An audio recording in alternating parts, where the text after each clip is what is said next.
she had to go to Fort Myers, take a Okay. flight from there, Oh my not even to goodness. like to Baltimore. She has to go to Pittsburgh, get picked up from Pittsburgh because she like has her car now in Pittsburgh. Okay. So she has to leave her car there. She has to get someone to go get her from Pittsburgh to come to Maryland. Wow. So, So is her car in a safe place, like high up where it won't get flooded? I don't even know where she left it. I think she just left it like in the parking lot of the Okay. airport. Oh, Like it's okay. just a mess. It's very scary. Yeah. It's very scary. Yeah, I'm So like I couldn't even imagine like going through that. I couldn't either. I really could not eat. Oh shoot. Now how can I don't hear the audio. I need to get help to come in and help me. Oh, I haven't spoken yet. We're waiting for my friend, colleague Leanne to come in. Can you see? I'm here. Can you hear me? Hey, Can you see me? hi, I can hear and see. I'm sorry that I wasn't on mute. Oh, that's okay. I have my whole class. I'm projecting it for my class, so it'll just say that it's one, which is me, but I have about 20 students, and we're all watching Okay. on the screen. All right. I've got to figure awesome. out how to share my screen. So give me a second. So you're gonna you have this.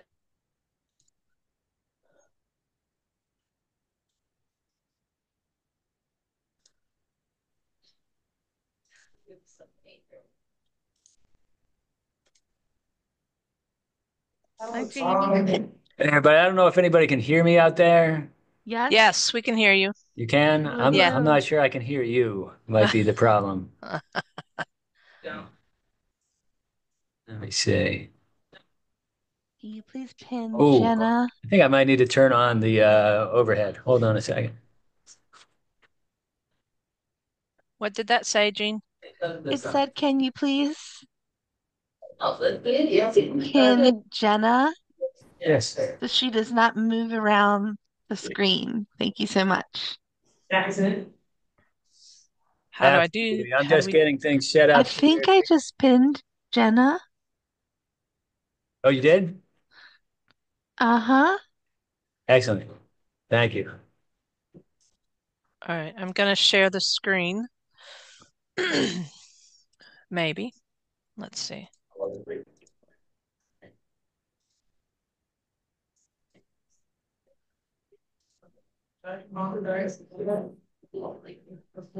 This is Joanna. I don't see Jenna's pin on the screen. I don't think she's spotlighted or pinned. Oh, And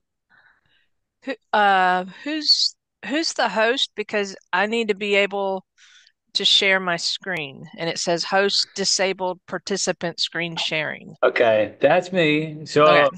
I'm working through some That's things. fine. You're good. You're good. Take your time, Jamie. so Yeah, were just we trying to pin Jenna Proctor? You? say. I think there's two different ways. I think I just There's did another it. interpreter too. I'm not sure who or where he is. Okay. Does Jamie need to do that as the host, Jean? I don't know. Yeah, I think I just pinned Jenna Proctor. I think that should be okay. Do you want me to remove the pin and then repin?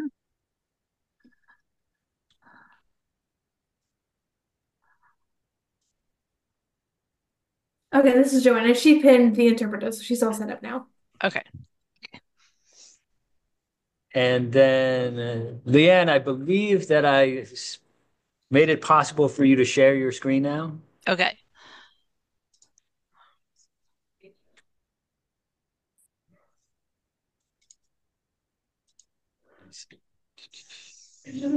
All right. Can everybody see that? Jean, is it the right? Do you see the presentation? You want to say present? Okay. Yeah. Up at the top. Yeah. Then we'll know. Okay.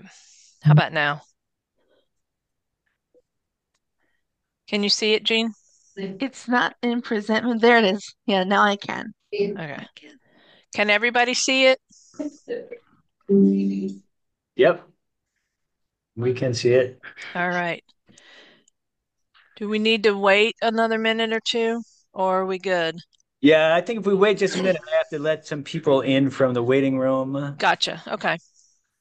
I'm And gonna then, just step just 1 second away. I'll be right back. Okay. yeah, I'm just letting some people into the room, and then I'll do a very brief introduction and then hand it over to you, All right. Leanne. Thanks, Jamie. Yeah. Hello, can you guys hear me? Yes. Hi, this is Erica from Essex Library. We're coming to you from 213 upstairs. Nice. So the keyboard on this instructor station is very defective. So I won't be able to type too fast, but I might try to raise my hand in the chat if anybody in the room ends up having questions. Cool. Sounds good. I will try to monitor the chat as we go on. So just to let everybody know, this is a community book connection event. Most of you probably know Community Book Connection is a program where we are encouraged to read as faculty and share with our students a particular book. And this year's book is Wild Stories Can't Be Tamed, or Wild Tongues Can't Be Tamed, excuse me. And I know I've had my students read one selection from there or choose between three selections. So I'm not sure the familiarity some of the students will have with the entire book.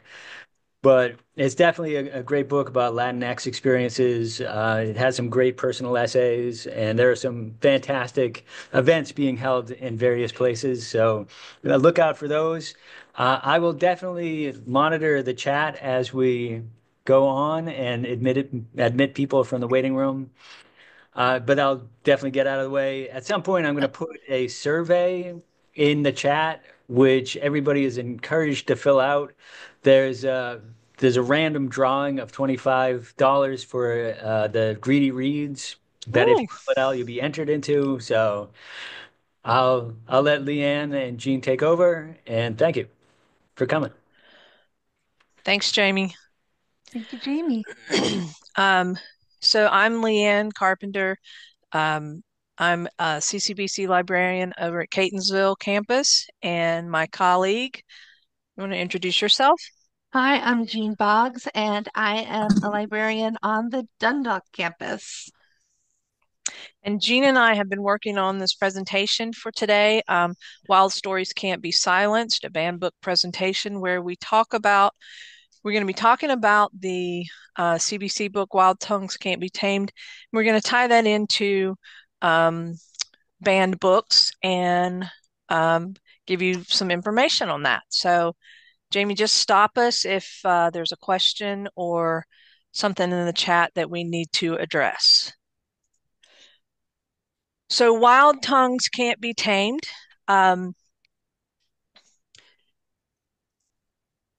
It's really a book that asks the question or that begs the question, who are you?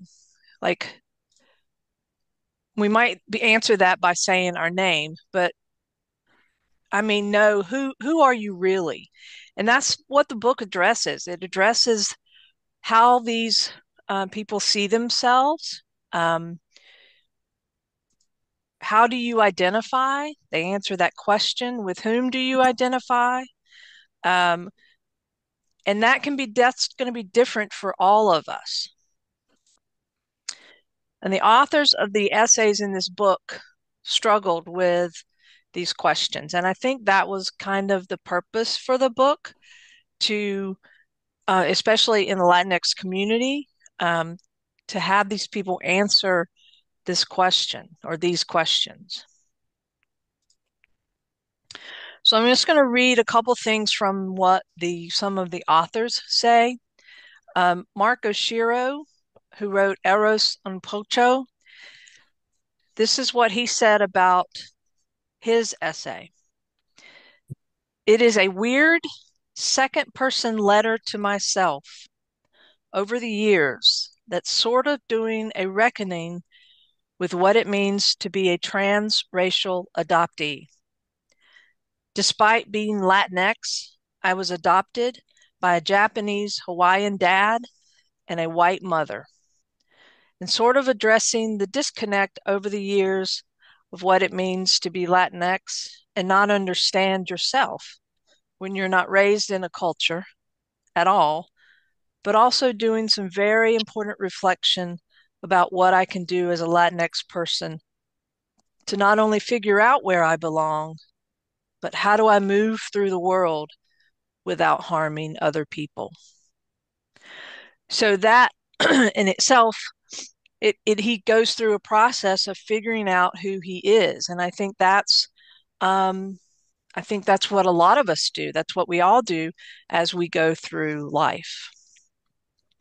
Lilian Rivera wrote More Than Nervios, and she says, this is about my continuous bout with depression and suicide and how it has affected my life throughout my years, throughout my whole life as a young person, and how my family deals with kind of just even seeking out mental health issues. So that touches on another topic, mental health, which is a big topic in our society today. Natasha Diaz wrote a poem called Caution Song, and she admits that it is a very angry poem. It's about her struggle being multiracial and specifically Brazilian, because I look white and I don't speak Portuguese. And she does admit that it is a very angry poem. And then we have the editor of the book. She edited the book, but she also wrote one of the essays called Half In, Half Out. And this one is by Sarashia Fennell. I knew right from the very beginning that I wanted to center voices from the diaspora that are usually looked over.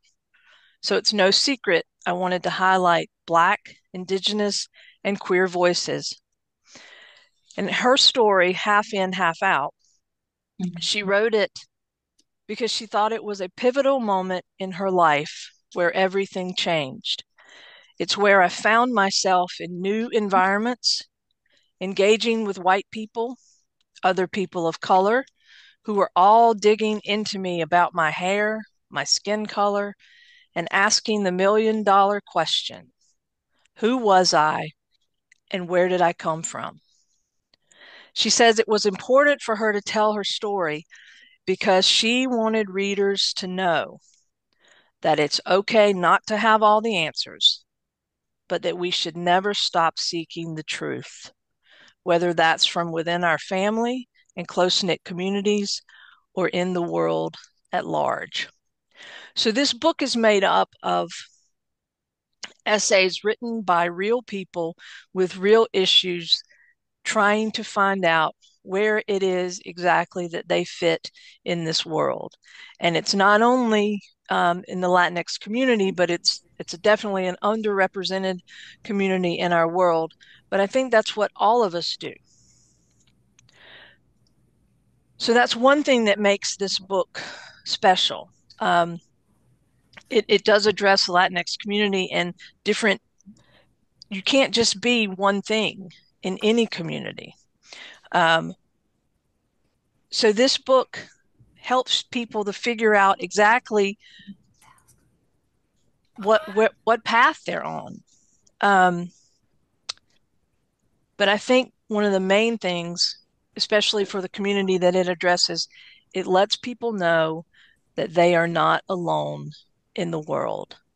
If you can identify with one essay, one person, one author in this book, then that can give you the feeling that you are not alone in this world.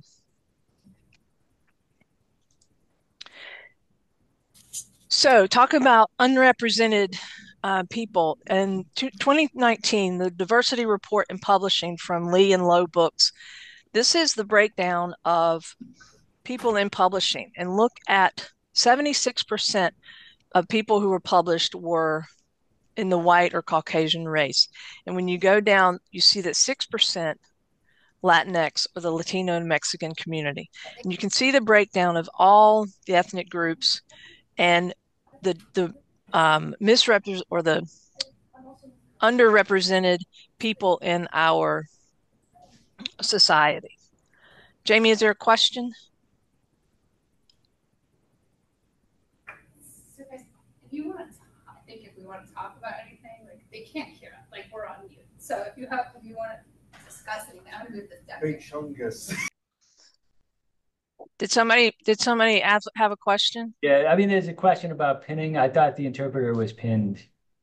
Okay, all right. I'm going to And just make sure that is the case. You're taking care of that? Yes. Okay, all right. You can also see in this report that 74%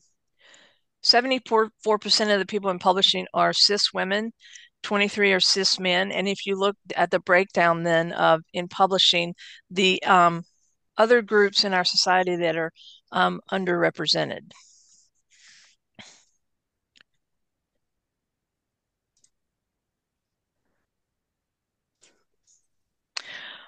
All right, so we start to get into the question of banning books or challenged books, why things are being challenged.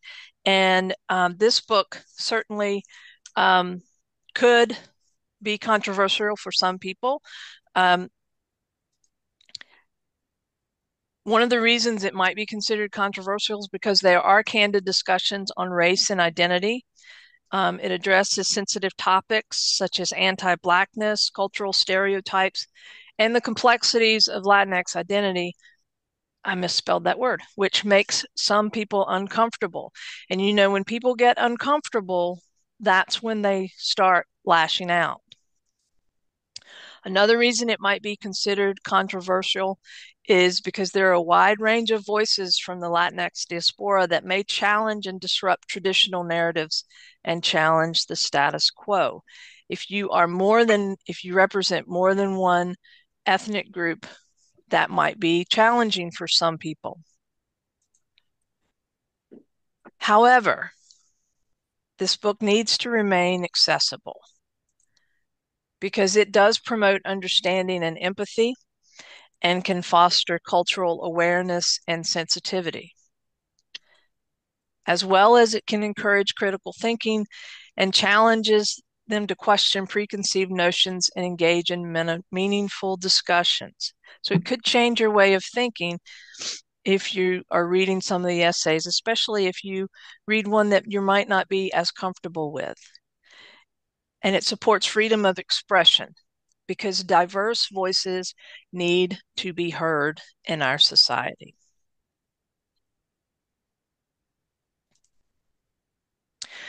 So what's the difference between a banned book or challenging books?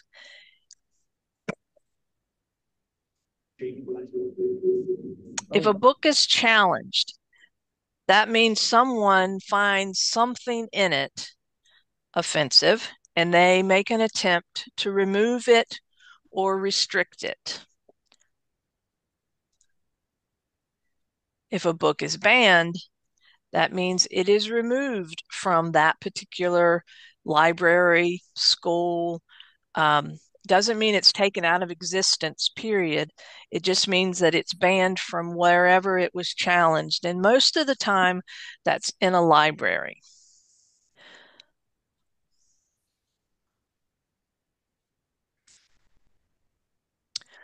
All right.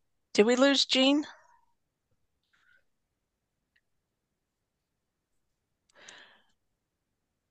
All right. I'm going to wait. I'm here. Okay. I needed to see hear me shuffling papers. Okay. Okay. Did you want to say anything else about the banned or challenged books? Or did you just want to go on to this one? I think we're good. I think we'll get to other things. So I wanted to talk about the idea of banning. It's nothing new. If you've ever been to a museum and you see there'll be an Egyptian statue and the face is cut off and people think, oh, I guess that just happened. The face was fragile, right? And actually, no, people were banning content or erasing content for as long as we have history that we can conjure up, right? So for example, one pharaoh named Hatshepsut was a woman pharaoh, and she really got erased from the history because no one wanted to acknowledge the fact that a woman could be a pharaoh. And if you've probably heard of Julius Caesar, so the Roman emperor, Julius Caesar literally started burning books. Again, this is a way of erasing things, taking history and just saying, I want to control the story of history, and so we're going to just take out things that don't support my views. And so some banning comes from individuals nowadays, but in the past it was usually government or religion. Smell that? Hello? How you doing? You smell that? Okay. You smell that? Yeah, somebody needs to be on mute. Yeah. Oh, Yeah. yeah, little mama sandwich, delicious. Oh, that's cool. Like you ordered it, or it's So your. can we Oh mute? no, I'm Yeah. Georgia. Hey, I'm gonna hey, mute him. hey, Darius. Yeah. How you doing it? Doing all right. Yeah. Hey, Okay. Darius, can you mute? Can you put yourself on mute? Oh yeah, I could do that. Sorry, I'm just That's all conducting right. business. No worries. No worries. So all good. So then, so in the past it was usually, pre-modern era, usually the banning or erasure of material came through the government or a religion. So in the Renaissance, when the Catholic Church was kind of at its height, books were burned, including if you've ever seen the painting, also art. If you've ever seen the painting of like the woman on the seashell and she's coming out of the ocean, she's Venus, right? And she's kind of naked. The actual painter of that painting wanted his art destroyed because he had a kind of conversion. So just to say that religious views sometimes contributed to people censoring and erasing materials, including in that period also in the Renaissance, cosmetics, right? So this was a way that it was seen that women were what was the cosmetic doing? Giving them a kind of power over men, let's say, to entice them, by looking appealing. So what I guess my question is anyone wants to answer is why would someone want to control a story or history?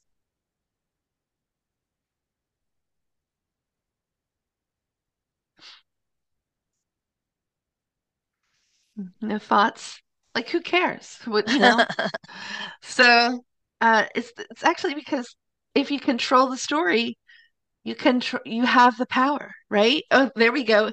It can prompt certain actions, right? Yes. So you get control, essentially, if you're gonna control the story. And this little picture is from the period of the Spanish Inquisition. So, and they are, as you see, literally burning books. Go to the next page. Jamie, is there somebody in chat? Oh, I saw Sophia said maybe they won't like the message. Exactly. Yeah. If that message conflicts with something that I believe, maybe I can. Oh, and Chris Class said sense of security. That's a really good point, isn't it? That sometimes someone might challenge material that makes them uncomfortable. And ooh, good one, Tabitha Mathis, to make themselves or their people look better. That's a great answer. That's a great answer, yeah. A lot of times in history, it's edited because you don't want to confess the things that weren't so good. I mean, when we think about to hide something, Chris Class says, wow, these are rolling in. Awesome. Yeah, that's awesome. Joanna says to prevent someone else challenging their views. Exactly. Exactly. So all of these things are true. And when you look even at the history of the United States, for a long time, there was suppression of what really happened, what really went on. When you look back in the early days, there was all kinds of stuff that happened interracially and with violence and against individuals and uh, women as a whole. And so these narratives were often stifled, and those books were attempted to be banned or banned, right? So there's some famous ones that deal with that stuff. Right. And even in our history in the United States, when you think of during slavery, they didn't want the slaves to learn how to read because what did they think was going to happen if the slaves were if they learned to read? And part of that was because you hear this all the time, knowledge is power. And they wanted to keep during that time, they wanted to keep the slaves under their thumb. Yeah. All right. Any other comments? Somebody comment? Jean, I can't see the chat, so. I think there was Chris said, whoever controls the media controls influence. These are great, thoughtful answers. You are absolutely correct. Mm-hmm. All right. So I want to bring it back to 2023. And the American Library Association does, they keep records of people who challenge books and attempt to ban books. And the 10 most challenged books in 2023 were the following. Number 10 was a book entitled Sold by Patricia McCormick. And it was the reason they challenged it because it claimed to be sexually explicit, and it also talked about rape. Number 9 was Let's Talk About It.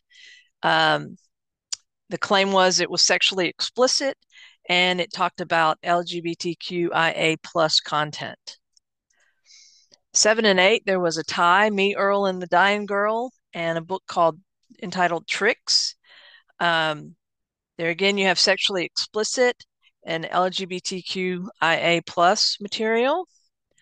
And number 6, The Bluest Eye by Toni Morrison. And this has been on the list for quite some time, many, many, many years in a row. And the reason, because it talks about rape, incest, sexually explicit. Jean, was there a comment? I saw it pop up.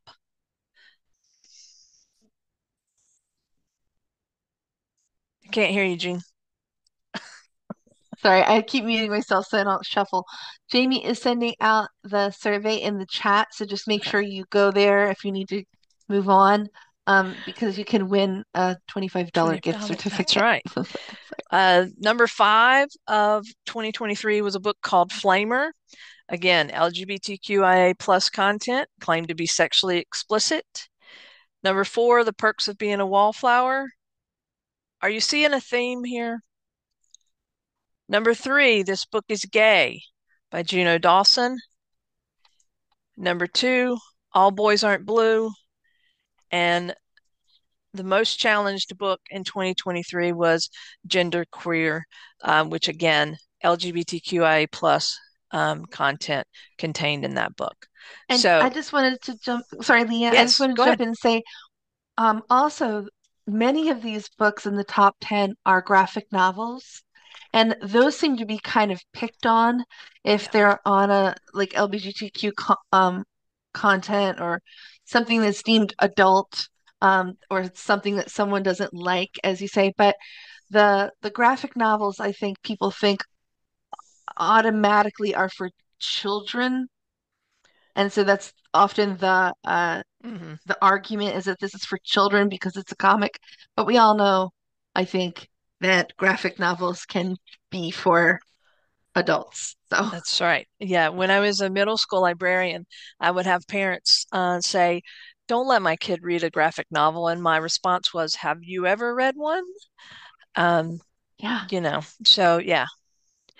All right. So I wanted to show this because this is titles challenged in public schools and libraries from 2014 to 2023. And I want you to watch the colors change. So give me just a second to get it fixed right on the screen. All right, so this is in 2014, and the most challenged title in 2014 was The Absolute True Diary of a Part-Time Indian. And you see the colors of the map. It goes all the way up to 512, okay? So watch the map change colors. If I can get up there just a tad. It's going to go, that's 2015.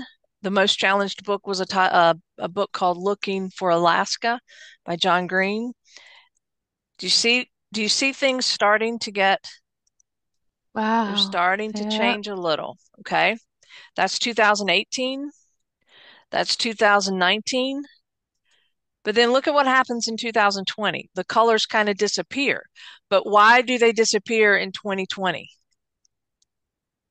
Because most schools and public libraries were closed because of the pandemic. Okay, so then let me go to 2021, 22, and 23. And look at the two states. There were 1,470 titles challenged in the state of Texas in 2023. And in Florida, 2,672. So that should tell you a little bit. Can anybody think of any reason why Texas or Florida might have a lot more titles challenged, a lot more books challenged than any other state?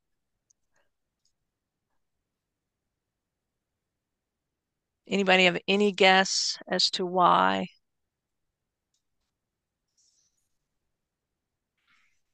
Nobody wants to say. We actually got one. Okay. The government or governor of Florida or government of Florida. Politics, said Chris. Elijah said a little bit more divided state. That's a great point. Denise, politics. Chris, class, different ideology, right? Different thoughts. Yeah. Joanna, conservative views. Remember, Florida was the state just a few years ago that they wanted to say you can't say gay. So all of those are spot on. All right. Jean? No, we're good. Okay. Is that you? So I'm on to the next slide. Yes. So did you want me to go? Oh, or was I supposed to do this one? I think we're sharing it. Okay. So what are the impact of banning books or challenging books? And so the impact on readers. So what happens when readers don't have access to books? They lose out. If you go back to the CBC book, Wild Tongues Can't Be Tamed, if people don't have access to that book, then they may not have anything that they can identify with. So that's an impact on readers, as well as it limits access to diverse perspectives. Jean, you want to pick up? Yeah, so it stifles your freedom and as a reader to explore. And the one thing that kept coming to my mind when I thought about this is it hinders your growth as an intellectual and as a person seeking education, because one of the things that really creates an educated person is seeing all these different pieces, and then slowly you start to kind of weave it all together into a tapestry, and you develop your own understanding of the world.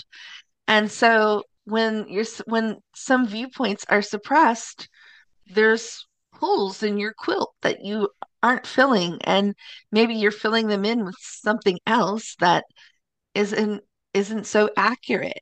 So you need the more detail we have culturally, that is from different points of view, the more we have a a complete view of the world. So, as Chris said too, a more if books are banned, you have a more authoritarian style of thinking, Mm-hmm.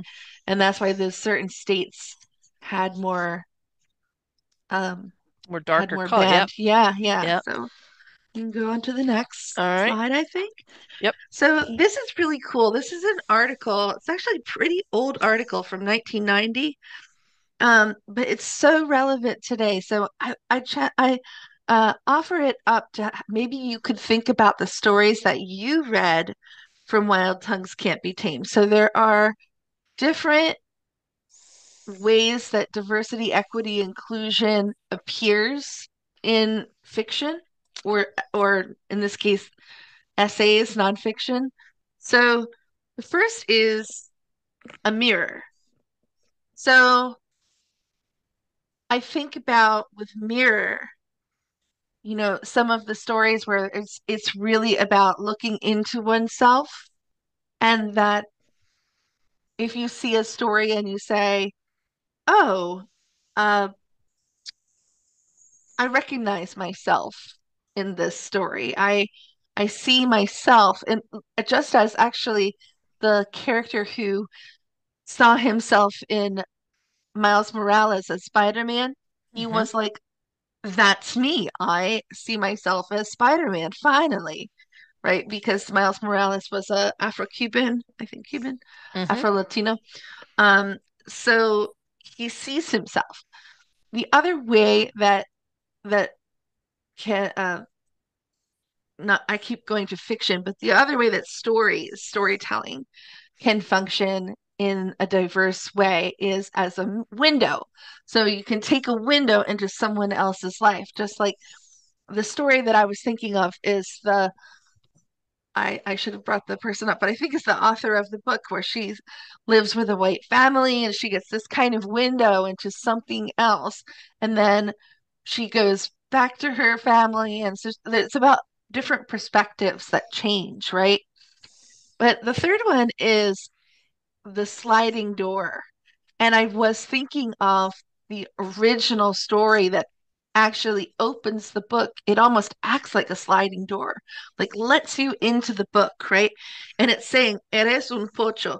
So it's literally the two version of, so in other words, he's talking in the you of Spanish in an informal way, like you are this person. And the pocho is a person who is maybe of Latinx or Hispanic descent, but doesn't know their culture.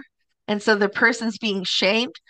And so by repeating that phrase, it's giving you this sliding door into his identity. And I thought that was so interesting. So, but it might be interesting to look at the stories that you read and reflect. Is it a window? Is it a mirror? Is it a sliding door for the character and for you? And so, yeah, so mirrors build esteem, windows build perspective on the world and knowledge, and the sliding door is like the ultimate to build empathy, that we can just step into someone else's shoes for a few moments. So, you want to check the chat, Jean? Oh, let me look. Nope, it's all good. We Okay, good? you good? All right. All right. Aha. Okay. So I wanted to show you, Leanne. All right. What do you need to do? You want to go to the library page? Okay.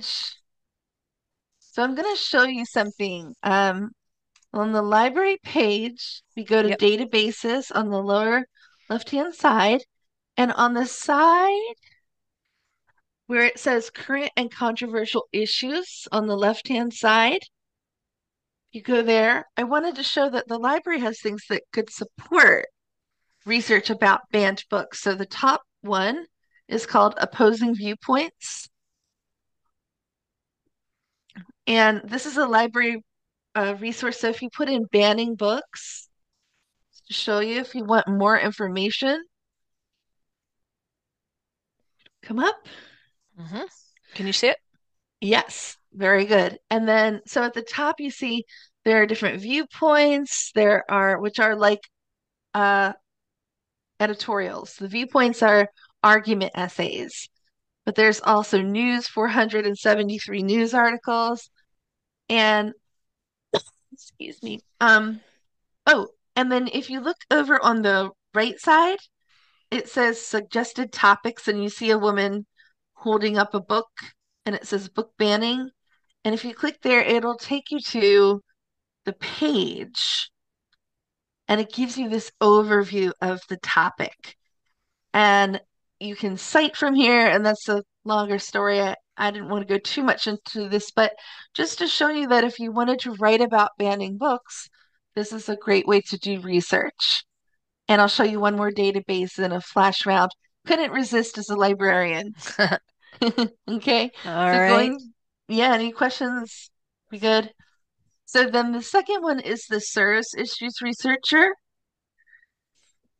And if you put in banned books in the search, I think we have to close something out.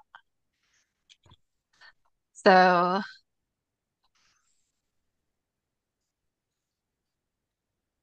there we go, book banning. See, coming up at the top.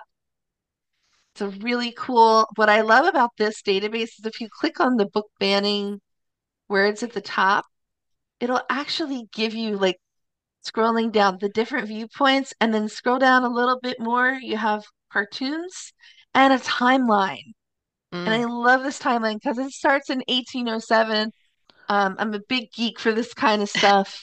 Good. And Right. It's talking about Shakespeare's the first thing to be banned. And then they talk about obscene material in 1842. Of course, Mark Twain in 1885.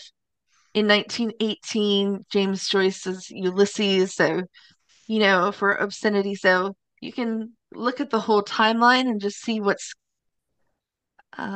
banned. But this is a fun database for topics. Oh, Judy Blume. Yeah, I remember that.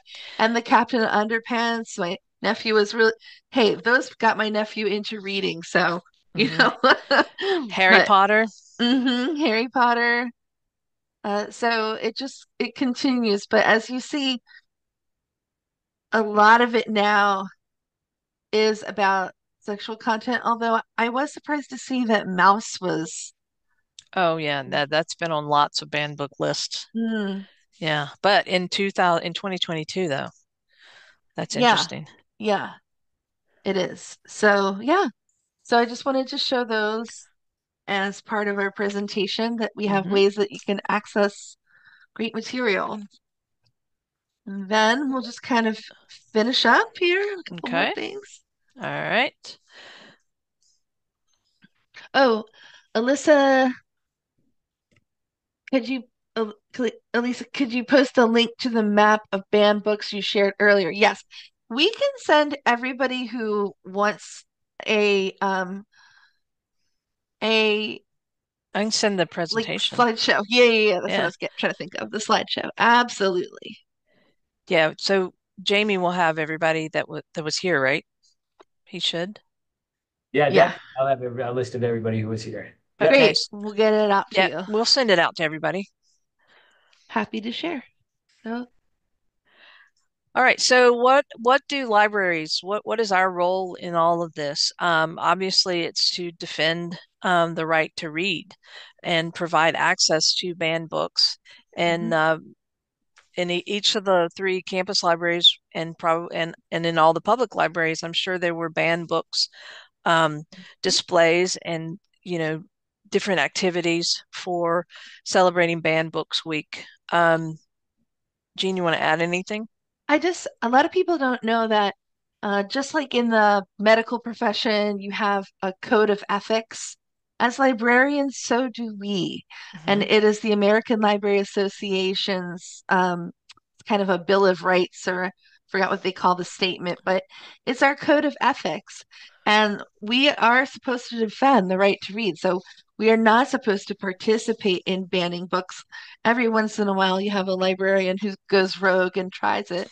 but my role as a librarian is supposed to be able to I'm supposed to make sure people are able to get their hands on the things they want to read, especially when they have value, as these banned books often do.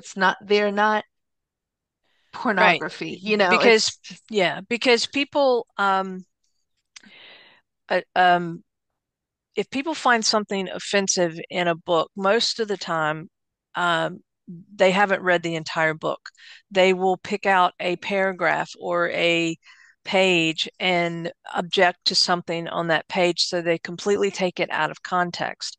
And my first question usually is, have you read the whole book?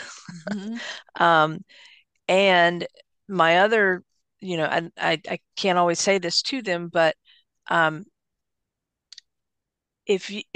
a parent, if you don't want your child to read it, that's fine. But you do not have the right to tell me that my child can't read it. Yeah.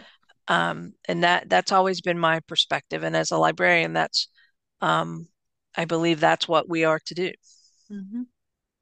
Great. Yep. So this is on October 19th. The Freedom to Read is a day of action. Communities Unite Against Book Bans. I know that in 3 of the Baltimore County Public Libraries, they're having, it's in the morning. I think it's 9:30 to 10:30. Anyway, they're having this Freedom to Read Day of Action. I know the Essex Public Library, and I should have written the other 2 down, but if you visit the public libraries, you might want to check that out and be a part of that. That's something that's happening coming up. And then Jean? Yes. So the question we wanted to meditate on as we leave is, well, what can we do? So, of course, the participation in the events, and there'll be social media posts to share and reflect on. There are organizations that fight censorship, like the ACLU and the American Library Association. And for colleges, our organization is the ACRL. And also just paying attention to politics. So Maryland did just pass the state bill that banned book bans. So we should not be seeing book bans, but being vigilant can't hurt. And I put the little symbol up here on the right-hand corner. That is for the Comic Book Legal Defense Fund. Awesome. And so this group, they pay particular attention to comic books and graphic novels, since they are so frequently under scrutiny. Right. Very good. All right. Well, that is our presentation. Does anybody have any questions or comments for either Jean or me? Lisa wants to know if this recording is going to live anywhere on the library site or elsewhere. We can make that happen, I think. We can probably get a link to it on the page, on the library page. That'd be great. Let me write that down, because I'll forget if I don't. That's a great idea. Yeah. Thank you. Thank you. Yeah, thank you to everyone who came today. We got such great participation from the chat. Thank you, guys. Yeah. And come see Jean or me or any of the librarians. We are here to help you in any way that we can. So like I said, I'm on the Catonsville campus. Jean is on Dundalk's campus. But any librarian on any of the 3 campuses, we are here to help you. Thanks so much. Yeah, thank you for coming. Look for other CBC events coming up. Definitely. Yeah. So Jamie, can I send you a link to this and you send it out, or? Yeah, absolutely. I will do that. Yep. Okay, great. Cool. All right. Thanks, everybody. Hey, thank you. Cool. Excellent. Take care. All right. Hey, you guys. This is room 213. There was about 15 students here. Yes. And can you all create like an alternative way for them to participate in the chat drawing if they want to participate? Yeah. Jamie, Can I yeah. email you, Erica, or should I? Yes, please do. You can Okay. email me and Amy Pacino. That's a great idea. You got it. Awesome. I'm glad they're Thank being you. included. Thank And you to everybody over thank there. you guys for the presentation.